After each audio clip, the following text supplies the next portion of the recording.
দর্শক, আমার সামনে যে নালাটি দেখছেন, এটি পুরোটি কিন্তু ময়লা এবং গার্বেজ দিয়ে পরিপূর্ণ। এবং যদি অতি বৃষ্টি হয় সেক্ষেত্রে এখান থেকে পানি নিষ্কাশন হওয়ার মতো কিন্তু কোনো ব্যবস্থা নেই।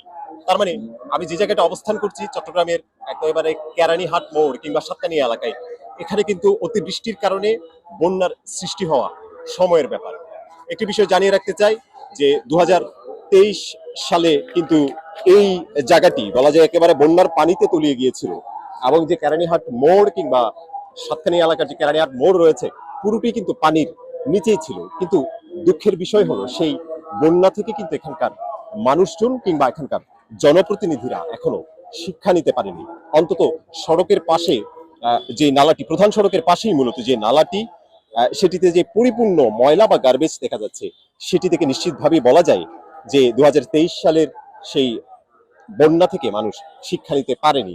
যেমনটি জানাচ্ছিলাম, যদি হঠাৎ অতিবৃষ্টি হয় এবং বন্যার সৃষ্টি হয় তাহলে কিন্তু এখানে পানি নিষ্কাশন হওয়ার মতো কোনো ব্যবস্থা নেই। মোটামুটি বলাই যায় যে যত পানি এদিকে আসুক সেটা কিন্তু এখানে এসেই থেমে যাবে।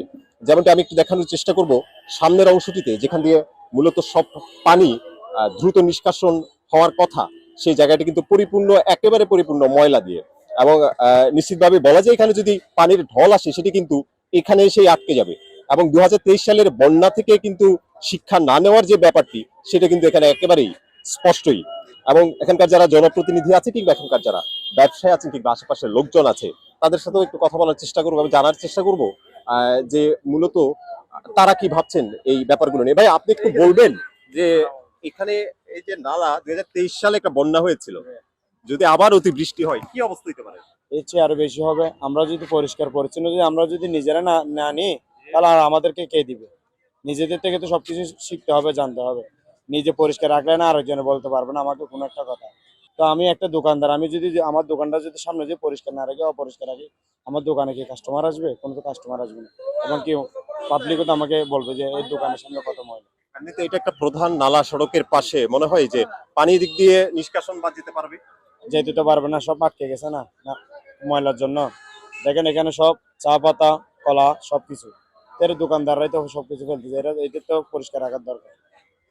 ধন্যবাদ। যেমনটি স্থানীয় একজন জানাচ্ছিলেন যে মূলত উনিও যেমনটি বলছিলেন যে পানি কোনোভাবেই কিন্তু এদিকে নিষ্কাশিত হতে পারবে না। একেবারে প্রধান সড়কের পাশে প্রধান যে পানি নিষ্কাশনের জন্য যে নালাটি রাখা হয়েছে, সেটি কিন্তু পরিপূর্ণ, পুরোটি পরিপূর্ণ কিন্তু একেবারে ময়লা এবং বলা যায় যে আশপাশের দোকানের যেসব গার্বেজ রয়েছে বা উচ্ছিষ্ট যেসব জিনিসপত্র, দ্রব্যাদির প্যাকেট রয়েছে, সবকিছু দিয়ে কিন্তু এটি পরিপূর্ণ। এবং এই বৃষ্টিতে কিন্তু বেশ আহ, বেশ দুর্ভোগ পোহাতে হবে এখানে। এবং স্থানীয়ভাবে মূলত এটি কিভাবে পরিষ্কার করা হয় এবং কিভাবে এই এই ময়লাগুলোকে মূলত এখান থেকে সরানো হয়, সেই প্রক্রিয়াটা কিন্তু আমরা অনেকক্ষণ যাবত এখানে অপেক্ষা করলেও এবং বেশ কয়েকবার এই এই এলাকা দিয়ে যাওয়া আসা করা হলেও কিন্তু আমরা সেই ব্যবস্থাটি কখনো চোখে পড়েছে বলে নিশ্চিতভাবে বলতে পারছি না। আমি কথা বলার চেষ্টা করব মূলত এখানকার যারা ব্যবসায়ী রয়েছেন কিংবা দোকান আহ, মালিক রয়েছেন, তাদের সাথেও একটু কথা বলার চেষ্টা করবো। আসসালামু আলাইকুম, ভালো আছেন?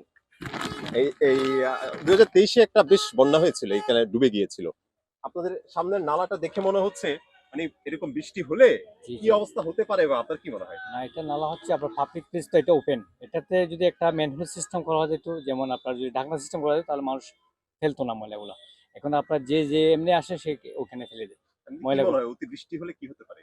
এখানে মানে জলবদ্ধতা হবে, এটাই হবে আর কি।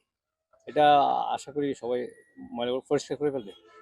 এমনিতে স্থানীয়ভাবে কিংবা জনপ্রতিনিধিরা কি এখানে ময়লা পরিষ্কার করা কিংবা স্থানীয় প্রশাসন থেকে ময়লা পরিষ্কার করার কোনো ব্যবস্থা বা কাউকে দেখেন আপনারা? জি, জি, জি। আবার এখানে বাজার কমিটি আছে, বাজার কমিটি থেকে এটা করা হয়। প্রতি বছর মানে বৃষ্টির আগে করা হয়। হয়তো কয়েকদিনের মধ্যে করবে এটা। যেমনটি জানছিলাম একজন ব্যবসায়ীর কাছে যে তিনি যেমনটি জানাচ্ছিলেন, প্রতি সপ্তাহে কিংবা বর্ষার আগে মূলত শুধুমাত্র ওনার ভাষ্যমতে কিন্তু বৃষ্টির আগেই এই ময়লাগুলোকে পরিষ্কার করা হয়। এবং বৃষ্টির আগে মূলত কত পরিমাণ ময়লা এখান থেকে সরানো যাবে সেটি কিন্তু নিশ্চয়ই একটি বড় প্রশ্নের আহ, দাঁড় করায়। এবং পাশেও বেশ কিছু ভাসমান দোকান রয়েছে, আমরা তাদের কাছেও জানার চেষ্টা করবো কিংবা স্থানীয় যারা রয়েছেন তাদের কাছেও একটু জানার চেষ্টা করবে তারা কি মনে করছেন। যেমনটি আমি জানিয়েছি যে এখানকার মানুষজন কিন্তু দেখেছে একটা বন্যা দেখেছিলেন 2023 সালে এই জায়গাটিতে। এই নালাটি দেখে কি মনে হয় আবার পরিস্থিতি হতে পারে? আগের চাইতে এখানে এখনো খারাপ মনে হতেছে না। এখানে পরিস্থিতিটা ভালো না। এখানে দেখছেন না আপনারা কিভাবে কাঁচারা, কেমন হওয়া উচিত ছিল আসলে? এগুলো তো পরিষ্কার করা উচিত ছিল, এটা তো পরিষ্কার করতেছে না। স্থানীয় কোনো প্রশাসন বা কাউকে দেখেন কি কখনো পরিষ্কার করতে? না, আমি এখন দেখি, আমি প্রবাসে থাকি, আমি কইতে পারি দেখি। যেমনটি একজন জানাচ্ছিলেন যিনি তেমন ভাবে কিন্তু দেখেননি কাউকে এই নালাগুলো পরিষ্কার করতে। দর্শক, যে জায়গাটায় দাঁড়িয়ে আছে যেমনটি জানিয়েছি, চট্টগ্রামের সাতকানিয়া উপজেলার কেরানীহাট মোড়ে 2023 সালের বন্যায় কিন্তু এই কেরানীহাট পুরো মোড় এবং তার আশপাশের এলাকা কিন্তু ব্যাপকভাবে ভেসে যায় এবং মানুষের ব্যাপক দুর্ভোগ পোহাতে হয়। এবং এবছরও যদি হঠাৎ করে এবছর কিংবা সামনে যদি অতিবৃষ্টি হয় তাহলে এখানকার ফলাফল কিন্তু সেই 2023 সালের মতোই হবে। মোহাম্মদ আকিল, সময়ের আলো, চট্টগ্রাম।